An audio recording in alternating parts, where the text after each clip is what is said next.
Good afternoon to the people that are here, and it might be morning where you are if you are online live, if you're a different part of the country, so thank you. Again, this is exciting for me. This is my first time doing this, as well as this has been 2 or 3 years since we've been able to go in person with Meet the Masters. So Matt Ziegler of ZMac Transportation Solutions, we welcome you, we thank you for being here, and excited for this conversation today. We also want to let you guys know this is a conversation between him and I, but we also want you all to participate if you would like. So at any point, if you want to raise your hand, if we're talking about something and you have a question, please do so. Otherwise, at the end, we'll also ask questions as well. Perfect? Mm-hmm. All right. So Matt Ziegler of ZMac Transportation, I'm going to read a couple awards you've gotten over the years and let me know if I'm missing some. So you guys were on the 5,000 list of fastest growing private companies in America. The Metropolitan Milwaukee Association of Commerce First 50 list of fastest growing companies. And you also were a part of the Milwaukee Business Journal as one of the coolest places to work. And this is your 12th or 13th year? We started in 2010. Okay. So it'll be, 12. Math is hard, I'm telling you, numbers and all that, it's tough. And you also was labeled as dynamic, let's get down to brass tacks guy.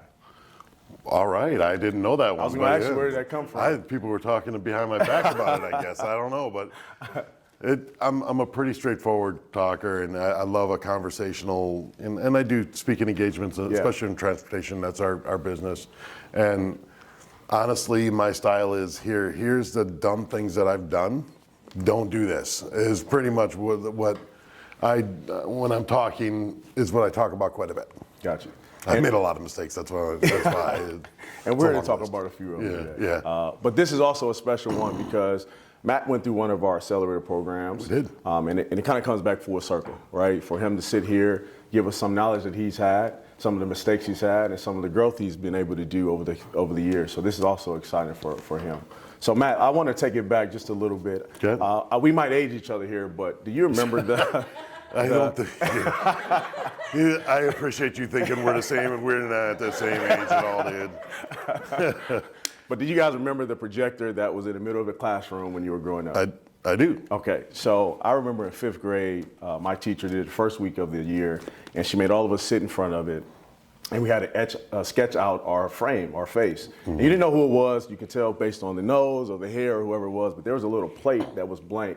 And you had to pick what do you want to be when you grew up. So every day during that school year, you had to look at that. So what would have been yours? I remember this question when I was a kid, and for some reason I said a farmer. I don't know why I said that. I have no idea, but I did not think that I would be in oversized transportation. I can tell you that. That was not on my radar as a kid, and I don't think it's on any radars of any kids. But it's something that really, I got into sales, and when I first got into sales, and that was in 1999, I was like, wow, this is what I should have been doing my whole life. It was like an epiphany that you have when you finally lean in and do something that you really love.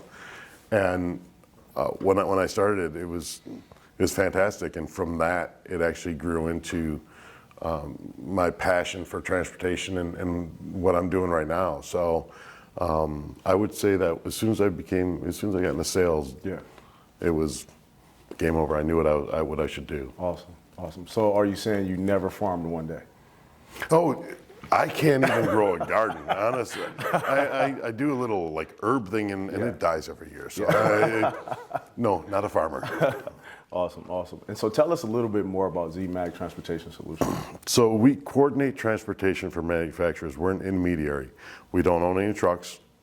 So basically, we go out and we sell to customers, and then once we get the freight, we tender it to carriers that typically are small, which you wouldn't think this, but over 98% of the trucks on the road are not the Schneiders of the world. They're the 1 to 5 truck operations. So 98% of the trucks that are out there are 1 to 5 truck companies.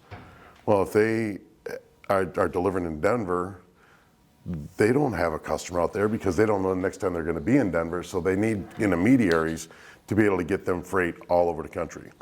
That's what we do, and we specialize in flatbed and overdimensional. So the oversized loads with the lights flashing, and that whole deal is our niche. And we're about 120 some employees right now. We have an office in Racine, Wisconsin, Cincinnati, Ohio, Phoenix, Vancouver, Washington, and we just opened another one in Stevens Point. Awesome. Congrats. So when we were in Accelerator, and it was 2015 or 14, I don't remember which one it was, but we were about a $11-12 million company, and we should exceed 100 million this year. Okay. So it's Accelerator. Accelerator. Yeah.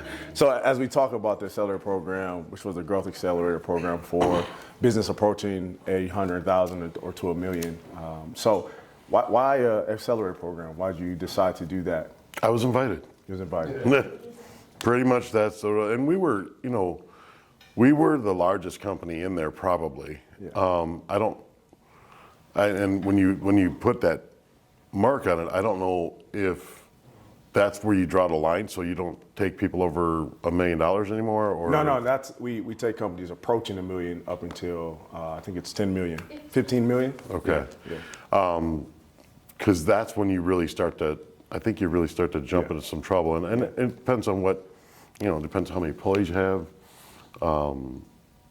the benefits thing, the culture. It really, there's a lot of aspects that go into growing a business, and what's nice is each segment was a different focus that made us think about our business more in depth rather than just working in the business. For sure. So when you talk about working on the business, this program is going to take half your day, or if not all your day.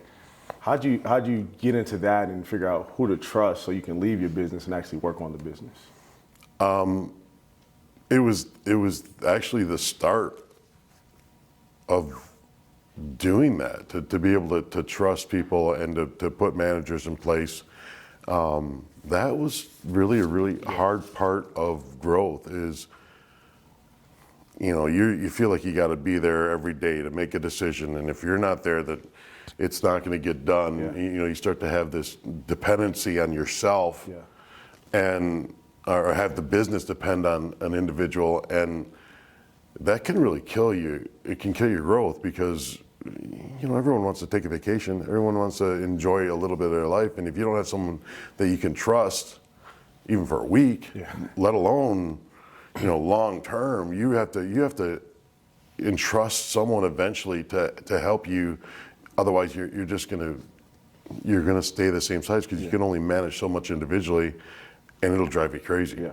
I remember feeling like that. I remember feeling overwhelmed with all the different projects that we had going on, and I just didn't build up enough trust in my people to be able to give them the project and know that it was going to get done right, because we're all leaders of businesses. There's an arrogance there that if they can do it, well, what am I doing? I'm the one that built this. I'm the one that's growing this. Turning it over is a little bit of it's challenging. It's your baby, right? And you've grown it and nurtured it, and it's like the first time you leave your child with a babysitter almost. It's like, their formula's here and they only get this, and they know that stuff.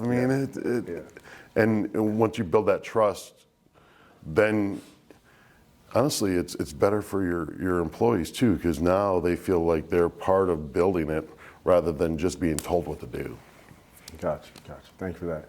And so you're in this Accelerator program, and you're getting all this information, all these gems, these acronyms, this language, and some of it you might not think you're ever going to use, right?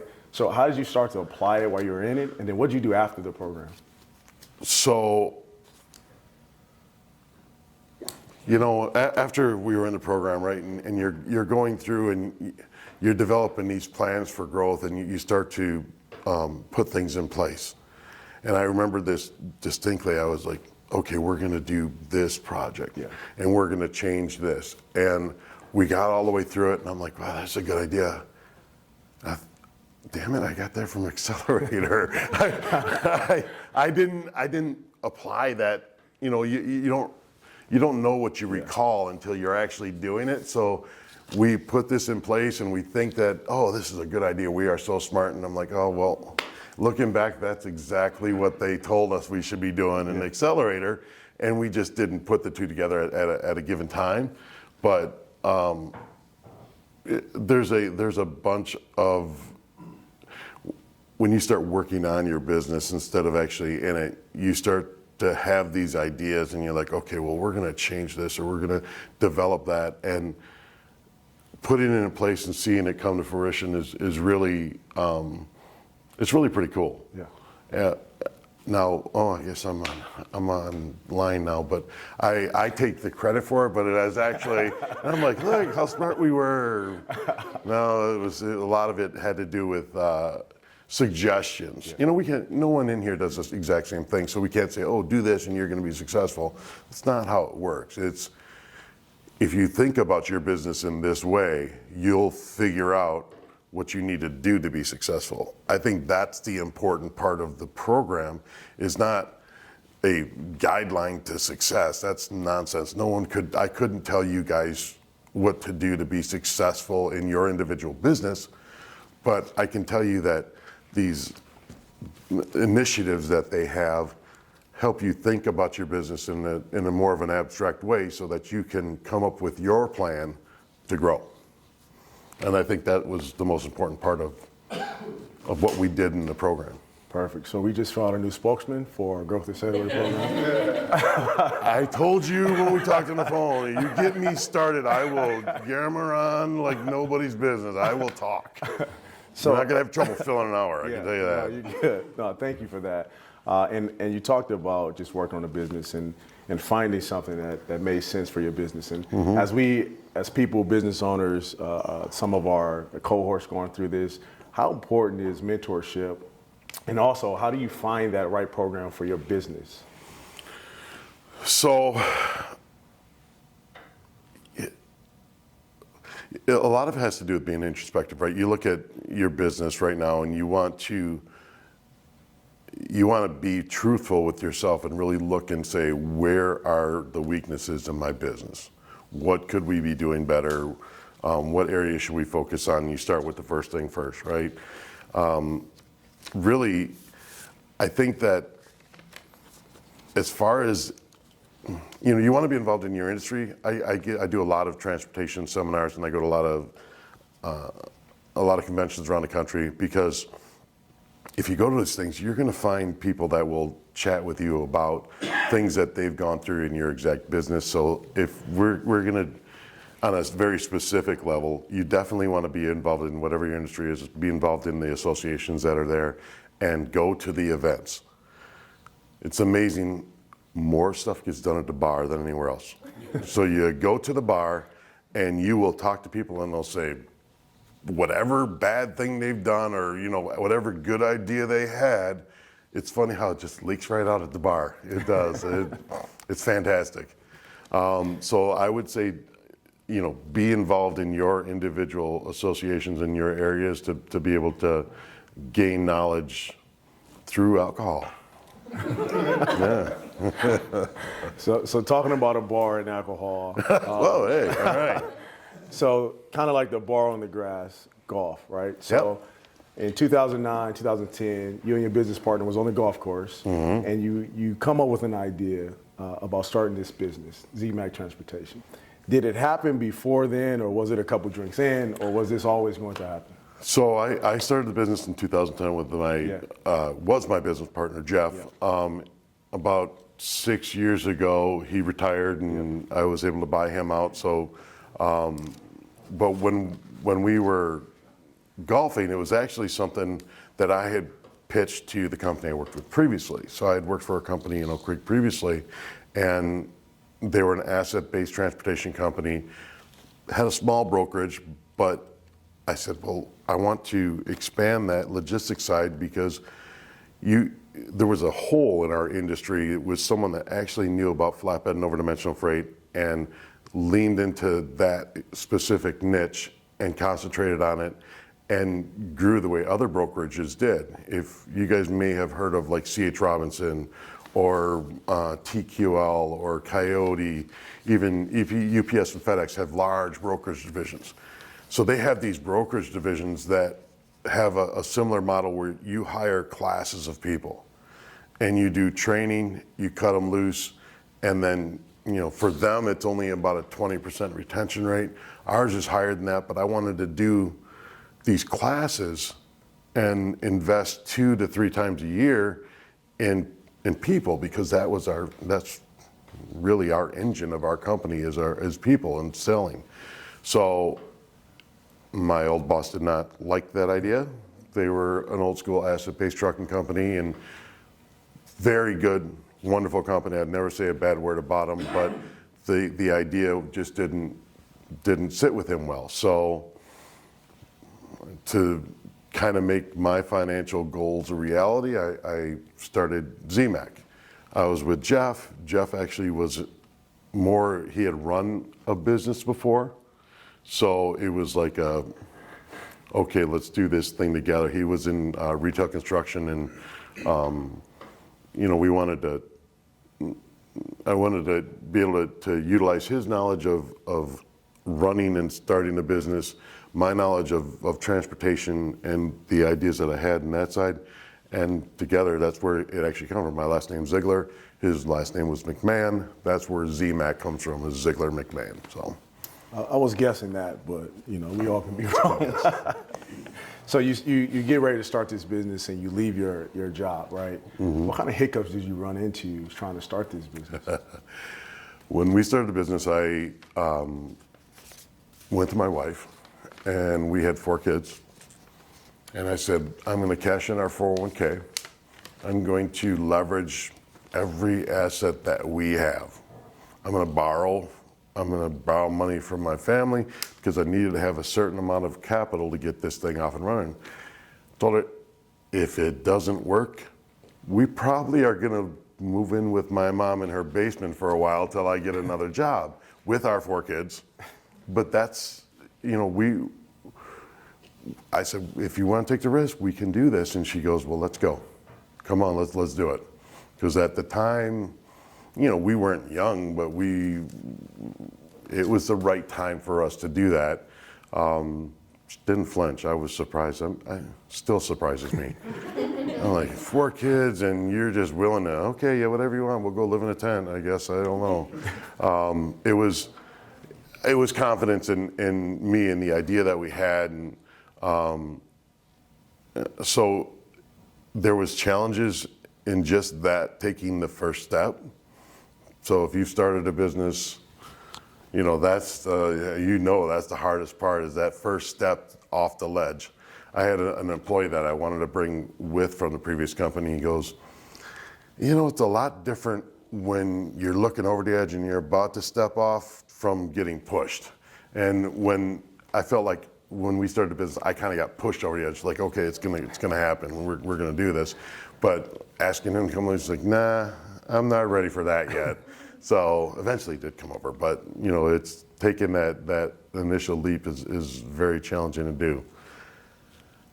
And I didn't even know how challenging it was going to be from there. Yeah. Just little stupid things. I mean, I thought that the business credit was more important than my personal credit. No, that's not true. Because every single loan I go to for a line of credit, they're looking up my personal credit. They don't really even care about the business credit. They do, but it's just a way that they would, no offense to the banker here, but it's just a way for them to tell you no, is if the business credit's a little bit wonky, but really they're looking at your personal credit because you have to do a personal guarantee.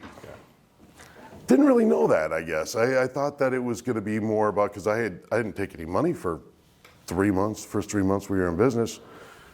My personal credit just got destroyed. Because everything, I want to make sure every one of my carriers was paid early, and that we're pushing all the money into the business so that we had a good reputation on the business side. Then I'm like, all right, we're going good, and go to get a line of credit. They're like, what are you doing here? You should not even be here trying to get credit with that score. So that was a big mistake that they done. turn that around, it cost us money to turn it around though, because we had to do a factoring. So factoring is basically receivable. You get money based on every single receivable that you're doing if you're not familiar with it. But it's expensive, a lot more expensive than a line of credit. So we had to pay that additional interest when we started the business because didn't quite plan for what that was. Dealing with people, employees. I love our people, I do, but employees are the most challenging part of a business, for sure. Because all of their crap becomes your crap, right? So they have an issue, they got someone that's sick, or and with a family model, you want that. I mean, I maybe I'm saying it in the wrong way, but I'm not necessarily complaining about it, but it does affect your business so drastically. And then, if they don't perform well, then you have to move on, and doing that whole thing. It was maintaining, training employees was a big challenge for us. Gotcha. And so how do you start to look for those type of employees, and how do you evaluate that talent that's specifically for your company and what you're looking for? We decided initially we looked for people. Yeah. Like, okay, I want to find someone that's been in sales for 1 to 3 years. I want to, if they have transportation background, that would be fantastic. And we would try to narrow in so much that we couldn't find anyone. You just couldn't find enough people to really move the needle on your growth at all. So we decided to invest a different way.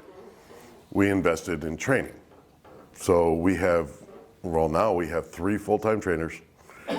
All they do is I could take someone green, anyone in this room, I could take you and say, okay, we're going to put you into our training class, and in 6 months you're going to know more than most of the country about flatbed and overdimensional freight. You're going to know the sales process. You're going to have leads that we have pre-qualified for you, because I have 3 people in lead development too, so that our salespeople are positioned for success. What we look for is activity. How much activity are you doing on a daily basis? Are you capable of doing the job? Can you speak clearly? Can you craft an email? If you have that, if you have the capability and you have effort, the only other thing that will determine your success will be training. So now if they're putting in the effort and they're capable of doing the job, it's our fault if they fail. If we're not giving them enough training to be able to have their customers understand why we're better, that's a training issue. It's not they're not communicating the message. We're not listening to their calls and coaching them to be better at their job. So their failure is actually more on us than it is on them. So that's what we decided to do. We said we're going to look for personalities. We're going to look for people that are green. You got to be good on the computer. You got to be able to communicate effectively. If you can do those 2 things, we can train you and coach you to do the rest. Awesome. Yeah, makes sense. Is there any questions so far? I have a question about people. So my dad was a truck driver all Yeah. growing up, and it's not, maybe from what I know about the industry, I mean, he was a hard-working guy. It's not like the sexiest place to go to work. How do you attract that talent? How did you become one of the coolest businesses to work for? Like, what's in your training, like what additionally creates your culture? So initially we did a culture thing, and again, I'm going to just keep on spewing mistakes that we had made. So initially we did a culture almost like a frat, right? It was like we were in there, and we had the dartboards, and we would 3 o'clock you could drink beer after 3, and it was more of a very social place to be. Very attractive to young people that want to have a job, though. I mean, really the place that they come to physically, if they come into a job, having those amenities to have more of a loose atmosphere and a fun environment really attracted a lot of young talent. Then you get into accountability, and that doesn't quite fit with the frat model anymore. So we had to make some adjustments, and we still have a really fun and cool place. It has to be more about, if you're going to inspire people to work with you, and I don't never say for me, I'm a big we guy. I'm not a me guy, I'm a we guy. So if we're going to work together, it has to be more than about the money. If I'm going to tell you what are we going to do as an organization, and our mission, it talks about we're going to revolutionize the industry. We're going to do things the right way. We're going to, like, I'll give you an example. So when we have a load that comes in, we sell to a customer, and we're going to say it's going to be $5,000. We go and find a carrier, and it's going to be, we're going to give them $4,500. And our gross margin is $500. That's what we pay all the bills on. Pretty basic math on that, right? Well, what if we can't find a truck for under $5,000? 99% of the other logistics companies will call their customer and give it back to them. And they'll say, oh, I can't find a truck. I'm sorry, we're not going to be able to pick that up. We never do that. So I had a load that was going, and it was not a far move, but it was really large piece. And we were going to lose $13,000 on one load. So one single load, we're going to lose $13,000. And the salesperson comes to me and goes, are we seriously going to lose $13,000? Are you going to call the customer and give it the freight back, or what are we going to do? I'm like, either we do what we say we're going to do, or we don't. If it's $13 or $13,000, well, I get that the money is the difference, but there really is no difference. We either do the right thing or we don't. And as soon as you compromise that for that, it's just going to lead you down the road to compromising it going forward. So I said, we'll take the loss. You take the hit, you do what's right, you move on. You retain the customer, hopefully. You're able to build that business further later on down the road. It was a tough pill to swallow, but it's the right thing.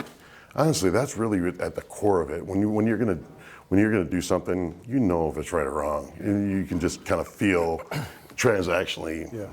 Okay, maybe I should do this, maybe I shouldn't do that. I think that when you listen to that inner monologue of, okay, this is probably the right thing to do. If there's a claim, or if, like, we have a crane that we have paid for that damn crane and they're mad I'm late, I never get a single load. Never get another load from them. But ultimately, it was still the right thing to do.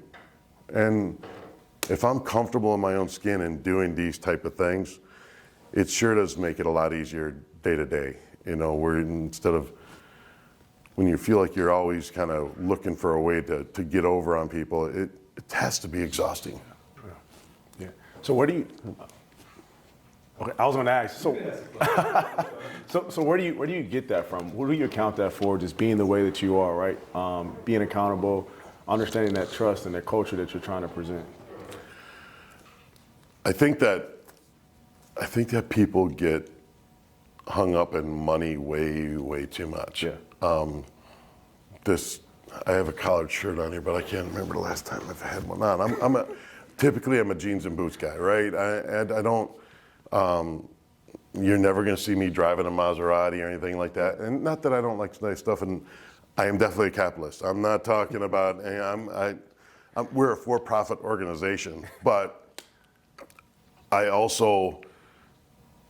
think that greed starts to get really intense when you're going to compromise certain values that you really hold true. And if money's going to dictate everything, you can really make some bad decisions. For sure. And being comfortable in your own skin and confident in who you are, I think it goes a long way towards. What do you get out of your businesses?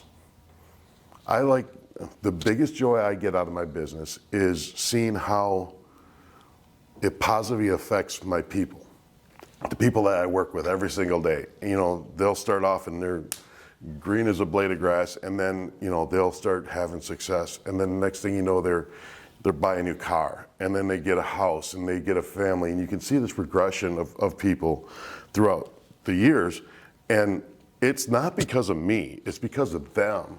But there's an opportunity that our business provided them to have that growth, and I get a lot of joy out of seeing that with our people, and knowing that their life is better because they interacted with our company. I get a lot of joy out of that.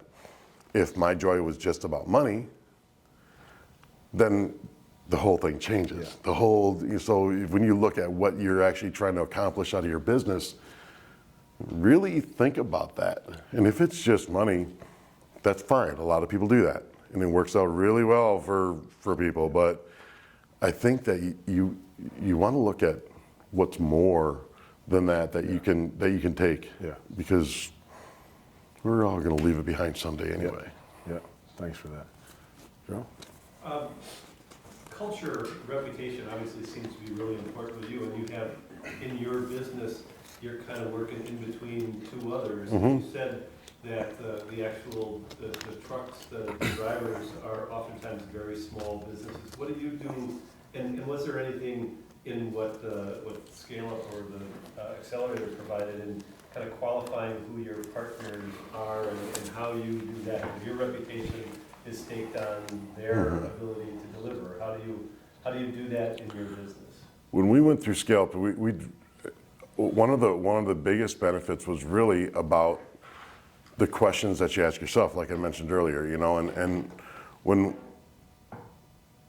we went through it, we really came down to two things. We have our reputation, because we don't own trucks, right? We just have our people, and we're selling to customers, we're selling to carriers.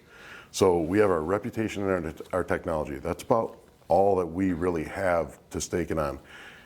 And if you compromise either one of those, you're not going to be around long, because the word will travel fast. So focusing on that and staying to those core values that we established early on was really important for us to maintain that. Scale Up did not give me a list of carriers that I could call for specific loads or for going from this to that point, but it did allow me to look at things in a more abstract way, to be able to develop who we are and what our message is, so that we can attract those partners to work with. So, question about you. That's a nice shirt, by the way. Got the same color pattern, right? The same thing. I think it's like I was like, all your shirts look the same. They're all black. So that would totally fit in there. So, thinking about scaling out your customer acquisition strategy, you initially and now growing it to this big, what are some sort of keys in your strategy on how you scale that out that you learned in hindsight? Like, oh, okay, because that's one of the things I'm doing as far as growing now. I'm the lead salesperson, teaching other people, that's great, but now we've got to go way beyond that to really scale. What are some sort of things that you learned in that process that could help out on how to really think much bigger or faster or more nimble in our customer acquisition process? Number one, really invest a lot of money in training, because if you're going to convince your customers that you're better than your competition, you need coaches there to answer the right questions, right? So when they're new, they don't know much, and they're talking on the phone, and you're oh, we're good because of this, and they've heard the whole mantra of who we are. But when they finally get a quote, right, it's like, oh, I got this. Oh, and they have to go to our trainers when they get this quote, and they go, I got a load that's going from Milwaukee to Tulsa. Go, okay, how big is it? Let me call. Because they forget to ask the specific dimensions of the piece. And you get, okay, it's 48 foot long, it's 8 foot wide, it's 8 foot high. Does it need a tarp? Oh, let me call. And so, you're coaching them to start asking the right questions and if you ask beforehand, your customer's going to have a better experience. The only way they can do that is if they're trained properly to be able to know what to say and what to do. So if you invest in training, to me, that was our biggest, the thing that really leaped us going forward was the amount we put into training. We also did the same thing with lead development. So we have 3 people that are in lead development. Their whole job is looking for potential new customers, going through because we have 15,000 prospects in our lead list. And we'd look at these leads and they would say, left voicemail, left voicemail, left voicemail. Well, how come you're not hitting 0? And you find out, oh, well, that dude's been dead for 3 years, and you've been leaving him voicemails because they never get rid of his voicemail, right? So, if you have lead development doing that piece of it, and you're training your people to say the right things and kind of get through those barriers that are ultimately put up, I think you'll have more success on the customer acquisition side because you've positioned them to have more success. It's difficult. Most people don't invest in salespeople, though.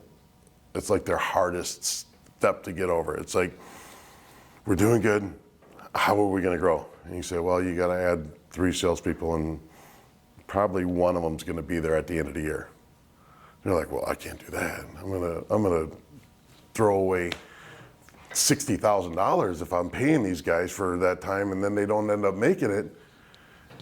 It's kind of a cost of business. It's almost, like anyone has, bad produce at a restaurant.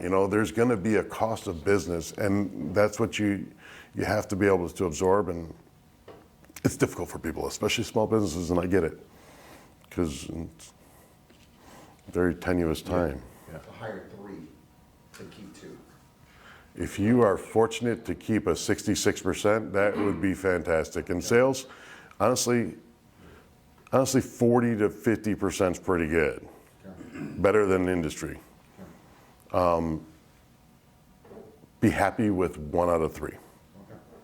That's good, and we'll stick with you. How do you retain those people that get to that 33% of that top end? How do you keep them engaged once you get past a certain point? Because then, having a good salesperson, you get to 4 or 5 years. They've got their book of business. Now they're just kind of coasting on this thing. And then they're just kind of on renewals and all that kind of stuff. How do you kind of engage them to get a little bit more out of them every time? Compensation plans were one of the most challenging things that we've done in our business. One of the biggest mistakes I ever made, probably the biggest mistake I ever made, was in developing a comp plan that was wrong. So we were overcompensating salespeople because there was a residual piece that kept on adding on to the back end. And it wasn't an equitable distribution of the funds.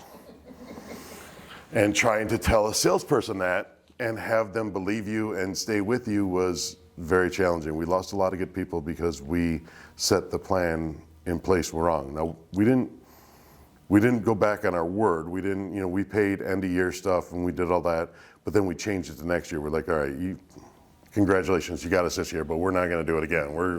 We're going to change this because it wasn't equitable. First of all, you change comp plans, they all think you're screwing them. Even if you can prove that it's better, they all think you're just taking advantage of them, and that's why you're changing it. So just getting over that hurdle was hard. We had to develop some different tiers so that there was always a progression going forward. Especially with the younger generation, they want to feel like they're moving forward. So instead of saying, okay, you're a salesperson and you're going to get X% raise every year, you're going to get this compensation plan. No, you're a level 1 salesperson. And when you get to this point, you're going to be level 2. And it's all measurable, and you can compute, and now you're now level 3. And we're going to put you senior sales. So now you're senior sales 1. And you keep on going through these progressions and changing the title, even though they probably would have gotten these increases all the way through anyway.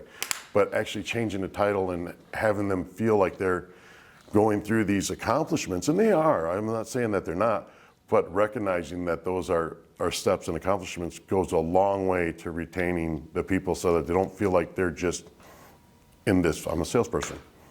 That's how when I came up, it was like, okay, you're in sales. You've been here a long time, you make more money. You have been here less time, you make less money, but you're still in sales. You're still in one job. It's not the way you can do it anymore, because then they feel stuck. They don't feel like they're progressing. They need a lot of affirmation, a lot of, you got to do reviews quarterly. You got to, have coaching sessions. They want that. They want to learn, and there's nothing wrong. This is not a, bashing on millennial type of thing.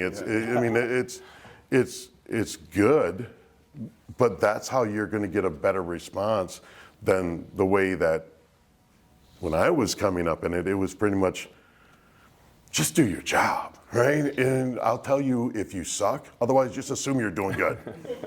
There was not a lot of positive affirmation coming up through the industry when I was coming up. So it's a very long answer to the question. But I have a lot more stories about how you retain people and what you need to do to make it a better place. We started an ESOP, so I gave 5% of the company to my employees. So when I bought my partner out, I gave 5% to the employees, and I'm going to increase that number as if I want to liquidate portions of my shares, I'm just going to sell to the ESOP. So now I'll sell my shares to ESOP, and the employees own more. They don't have to pay anything to be in the ESOP. So eventually it could be a 100% employee-owned company. All of those little things tied in are what retention ends up being about. It's not a one answer, if you just pay them, they'll stay. That's not it, because it's not about, most of the time it's not about the money. Pay them well, but then have other things that mean more than just that. What are we here for? We're here to revolutionize an industry. I didn't say we were going to be the most profitable company. It's not only about money. We're going to make the entire industry better, and you're a part of that mission, a statement, something more. Love that. Love that. Love that. I know you raised your hand for a question. No, but I wanted to ask, I hired enough sales reps to get your ratio. I would also say one of the three sounds, Yeah. one of the three is pretty good. And, but then and I don't listen to these people anymore, but I used to listen a little bit when they say, well, what you need to do, and even Scale Up had this, you need to do this behavioral interviewing and, figure out the personality types and take your successful reps and what are their personality types, match up the personality, put them through personality tests and stuff like that. And this was in my Scale Up class. I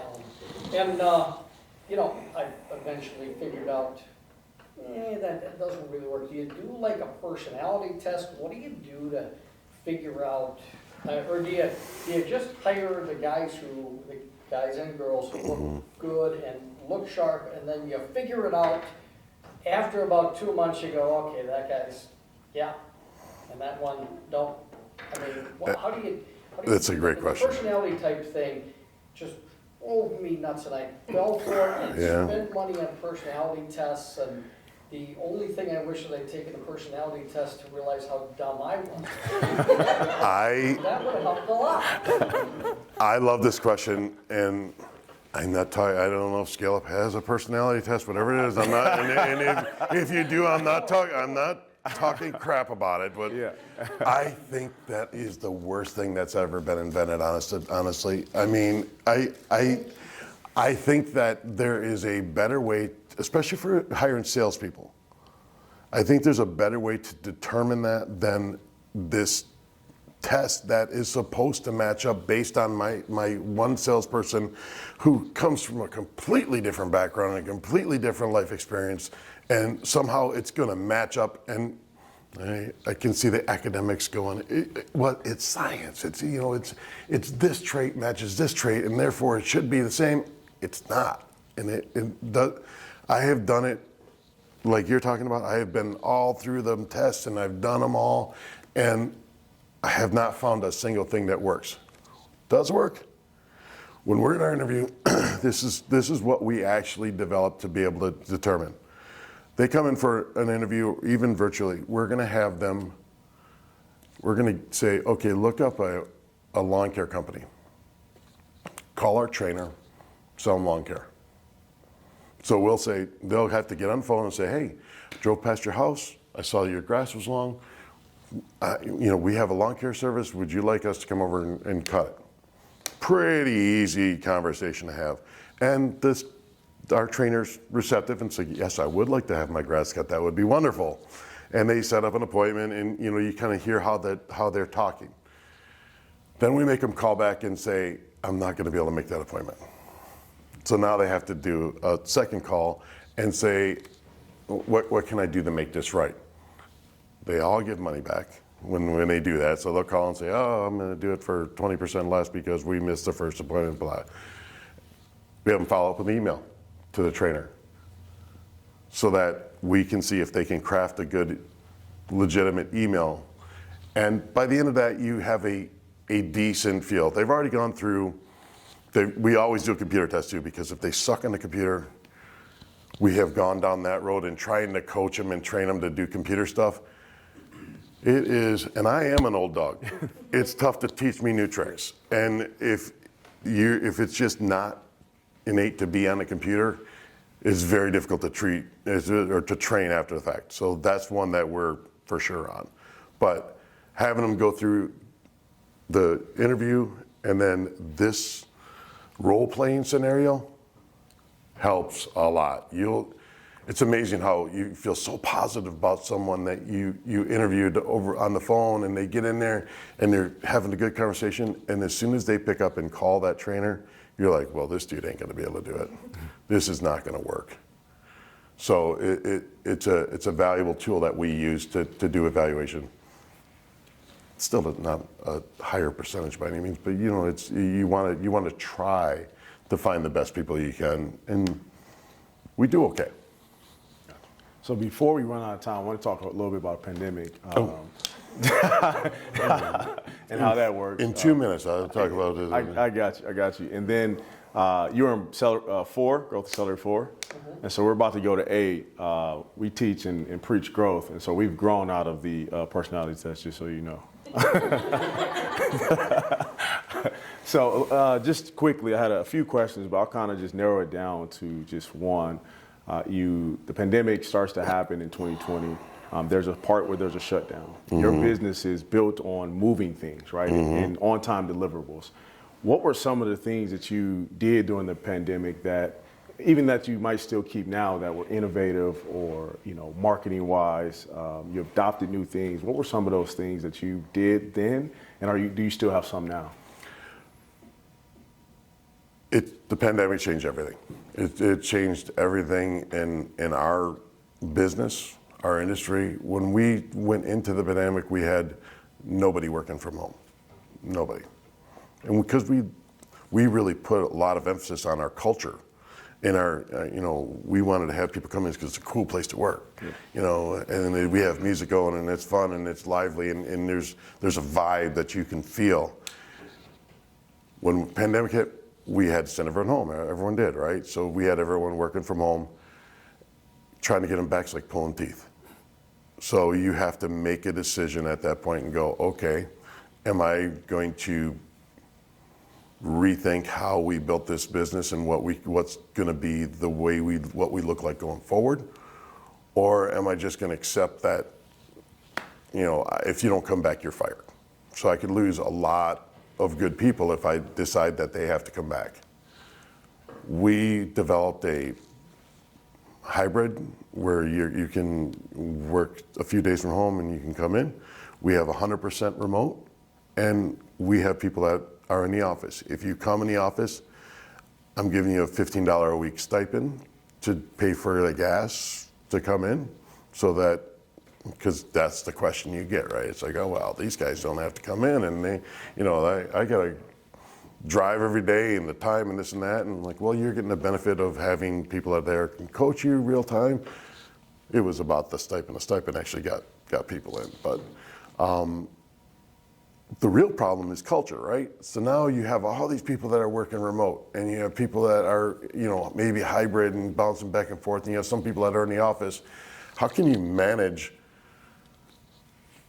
a team environment when everyone's all over the country? It was a very challenging thought and idea.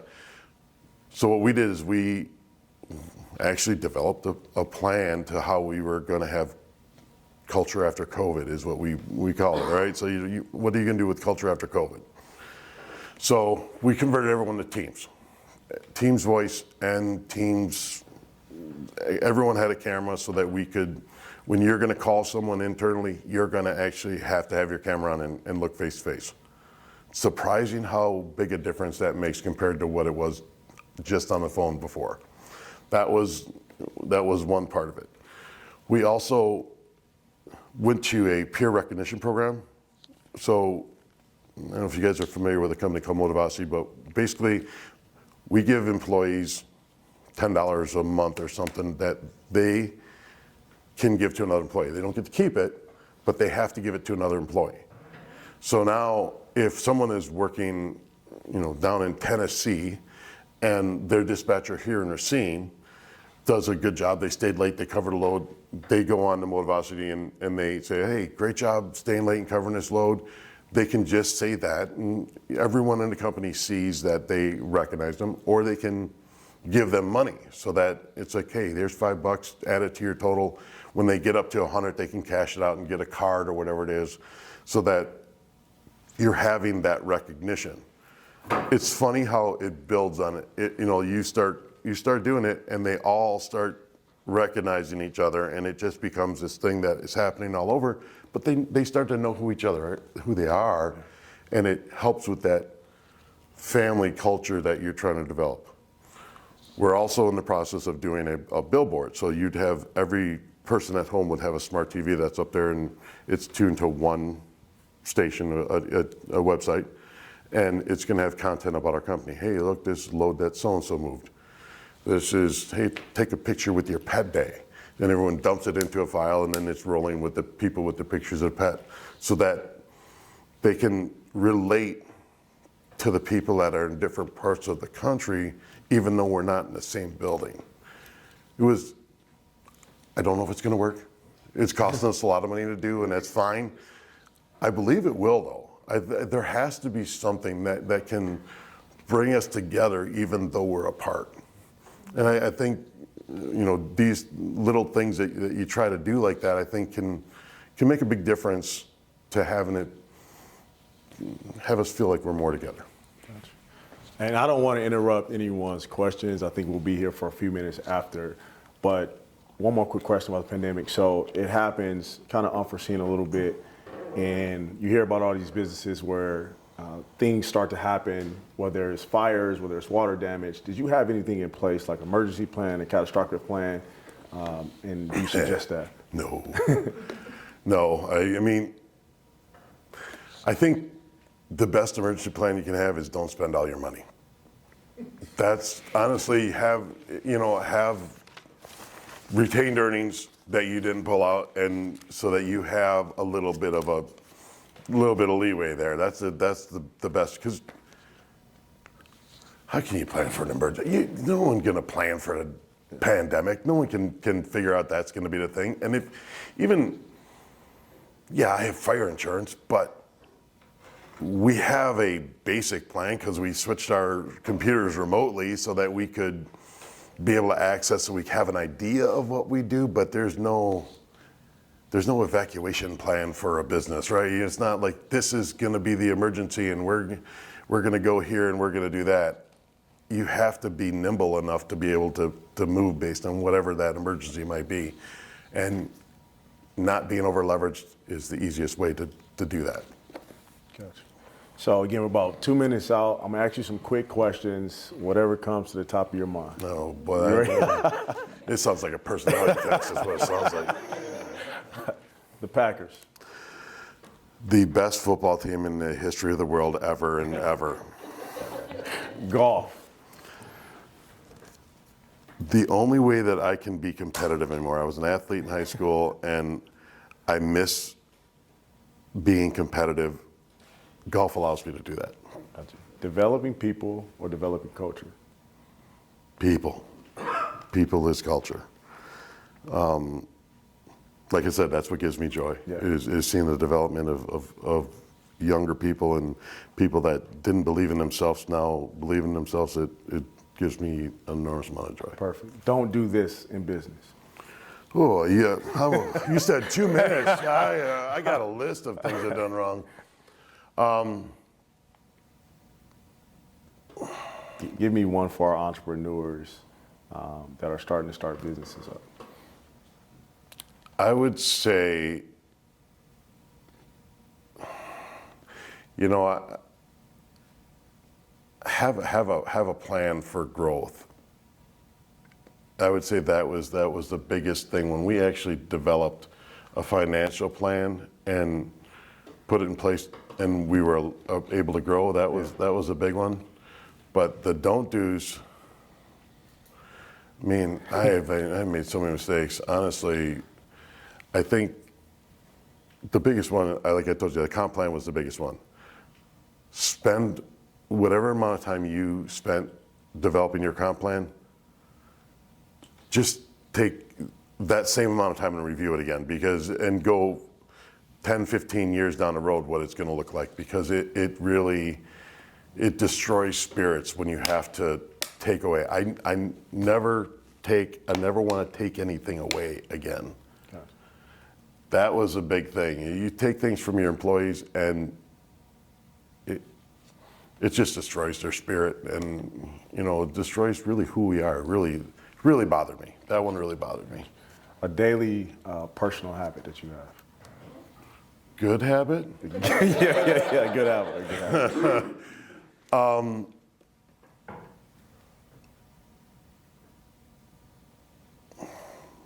I have a lot of bad habits I do every day. I would say that I'm always on my damn phone. Yeah. Again, a bad habit is I never answer phone calls. Yeah. You probably know that. You've seen that. Yeah, But yeah. I'm always quick to answer text. So I would say that a good habit is responsiveness Gotcha. in writing. I'm not going to pick up the phone very often. And a daily professional habit. Is there something you do every day to be successful? I think that if it's not like Stuart Smalley. I don't know if you guys remember the "you're good enough" and damn it, and people like you. It's not that type of affirmation, but I think I definitely do affirmation on what we're doing as an organization, what we're trying to accomplish. What the lives that we're helping and the people that we're trying to develop.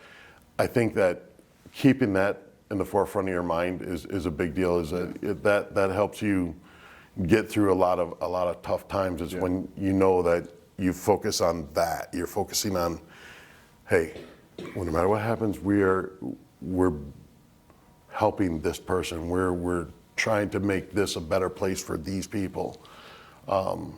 That's definitely something that I do almost every day. Where I think that, okay, what can I do to make this better? Yeah. Okay. Last one. Jenny, Grace, Zach, Ellis, and Ellie and Zoe. Yep. Family. Yeah, that's my whole family. That's my family. So Jenny's my wife, and we have 4 kids. Actually, when you say that, I'm thinking Grandma's basement, because that's where we'd have been. If it didn't work out, we'd have been in Grandma's basement. So, no, I'm grateful. Yeah. I'm grateful for my family. Yeah. All right. And so, when it's all said and done, what does Matt Ziegler want to be remembered by? Or for? If I am fortunate enough to have people say, I feel like I'm a better person because I knew him. Yeah. That would be my ultimate goal. Is if I have a positive impact in your life, whether it's business, personal, whatever, if you can do that,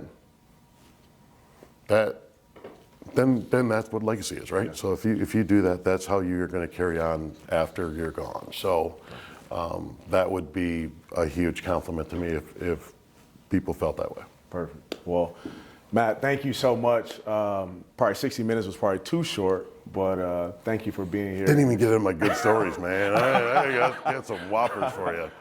Thank you so much. You bet. Yes, sir. Thank you.